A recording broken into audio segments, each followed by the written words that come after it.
नमस्कार। देखिए, किसी भी विषय का इतिहास कोई पत्थर की लकीर तो होता नहीं है ना? उसे बार बार परखा जाता है, दोबारा लिखा जाता है।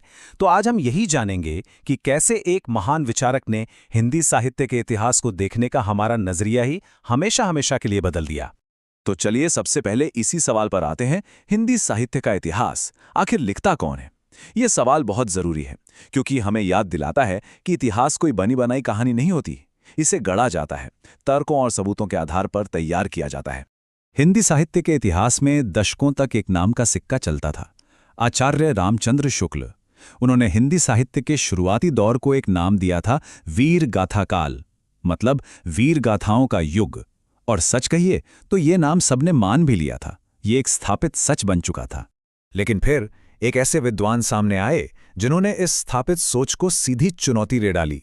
उनका नाम था आचार्य हजारी प्रसाद द्विवेदी, और वो साहित्य को एक बिल्कुल ही नए चश्मे से देखने वाले थे। उन्होंने अपने तर्कों की जो मजबूत नींव रखी, वो इन 3 प्रमुख किताबों पर आधारित थी: हिंदी साहित्य की भूमिका, हिंदी साहित्य का उद्भव व विकास और हिंदी साहित्य का आदिकाल। इन्हीं रचनाओं के जरिए उन्होंने साहित्य के इतिहास को देखने का एक नया रास्ता सबके सामने रखा। देखिए, द्विवेदी जी का तरीका ही अलग था। उन्होंने साहित्य को सिर्फ बंद किताबों के तौर पर नहीं देखा, नहीं, उन्होंने उसे समाज और संस्कृति के आईने की तरह देखा। उनका नजरिया समाजशास्त्रीय था, मतलब वो साहित्य को सीधे सीधे समाज से जोड़कर समझते थे। और बस इसी नए नजरिए से हिंदी साहित्य के इतिहास की सबसे बड़ी बौद्धिक बहसों में से एक का जन्म हुआ। ये बहस थी हिंदी साहित्य के सबसे पहले काल के नाम और उसके असली स्वरूप को लेकर। जहां एक तरफ आचार्य शुक्ल ने इसे वीर गाथा काल कहा था, वहीं द्विवेदी जी ने पूरे जोर के साथ कहा कि नहीं, इसे आदिकाल कहना ही ज्यादा सही है। और ये सिर्फ नाम बदलने की बात नहीं थी, ये तो उस पूरे युग को देखने और समझने का तरीका बदलने की बात थी। तो सवाल यह है कि उनकी चुनौती का आधार क्या था? बहुत मजबूत आधार था।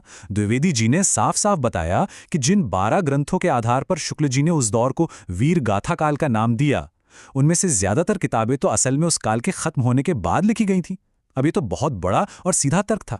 द्विवेदी जी के लिए आदिकाल सिर्फ वीरता का दौर नहीं था, उन्होंने इसे अत्यधिक व्याघातों और विरोधों का युग कहा।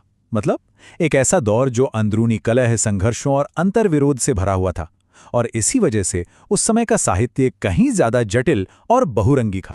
उनकी इस चुनौती का असर इतना गहरा हुआ कि डॉक्टर गणपति चंद्र गुप्त जैसे बड़े विद्वानों ने भी ये बात मानी। ये जो कोट आप देख रहे हैं, ये साफ दिखाता है कि द्विवेदी जी ने कितने मजबूत सबूतों के दम पर स्थापित मान्यताओं को सफलतापूर्वक चुनौती दी थी। अच्छा, आदिकाल पर तो उनका काम क्रांतिकारी था ही, लेकिन बात यहीं खत्म नहीं हुई। द्विवेदी जी ने भक्ति आंदोलन को लेकर हमारी समझ को भी एक बिल्कुल नई दिशा दे दी। उनका साफ मानना था कि भक्ति आंदोलन किसी बाहरी असर का नतीजा नहीं था, बल्कि ये भारत की अपनी सांस्कृतिक चेतना के अंदर से निकला एक स्वाभाविक विकास था। उन्होंने भक्ति काल को तो एक नई दुनिया तक कह दिया, एक ऐसी दुनिया जो भारत की अपनी जमीन से उपजी थी। इतना ही नहीं, उन्होंने कुछ और भी बड़े बदलाव सुझाए। जैसे उन्होंने कहा कि हिंदी साहित्य की शुरुआत 10वीं शताब्दी से माननी चाहिए, और तो और अब्दुल रहमान को हिंदी का पहला कवि माना जाना चाहिए। अब ये कोई छोटे मोटे बदलाव नहीं थे, इन्होंने तो पूरी की पूरी टाइमलाइन ही बदल दी। तो यहाँ एक बात साफ हो जाती है, द्विवेदी जी ने सिर्फ आलोचना नहीं की, यहाँ सिर्फ सवाल नहीं उठाए, उन्होंने हिंदी साहित्य के इतिहास का अपना एक पूरा मुकम्मल ढांचा भी पेश किया। ये है उनका दिया हुआ 4 हिस्सों का स्पष्ट विभाजन: आदिकाल, पूर्व मध्यकाल, उत्तर मध्यकाल और आधुनिक काल। ये शुक्ल जी के ढांचे का एक जबरदस्त विकल्प था, एक नया और व्यवस्थित नजरिया। तो अब सवाल ये उठता है कि आज हम द्विवेदी जी के काम को शुक्ल जी के काम के बरक्स कैसे देखते हैं? क्या एक ने दूसरे को गलत साबित कर दिया? क्या ये एक जंग थी जिसमें कोई एक ही जीता? नहीं, ऐसा बिल्कुल नहीं है। आज के समय में द्विवेदी जी के ग्रंथों को आचार्य शुक्ल के इतिहास का विरोधी नहीं, बल्कि एक पूरक माना जाता है। मतलब उनके काम ने शुक्ल जी के काम को काटा नहीं, बल्कि उसमें एक नया, बहुत जरूरी और संतुलन बनाने वाला दृष्टिकोण जोड़ा। इससे हुआ ये कि साहित्य के इतिहास की एक ज्यादा गहरी, ज्यादा मुकम्मल समझ पैदा हुई। तो आखिर में हम इस पूरी कहानी से क्या सीखते हैं? द्विवेदी जी का काम हमें दिखाता है कि इतिहास कभी थमता नहीं है, ये एक लगातार चलने वाली बहस है, एक विकास है, और ये हमें एक बड़े सवाल पर सोचने के लिए मजबूर करता है कि इतिहास की कोई एक व्याख्या, चाहे वो कितनी ही मजबूत क्यों ना हो, आखिर वो हमेशा एक नई व्याख्या को जन्म कैसे दे देती है।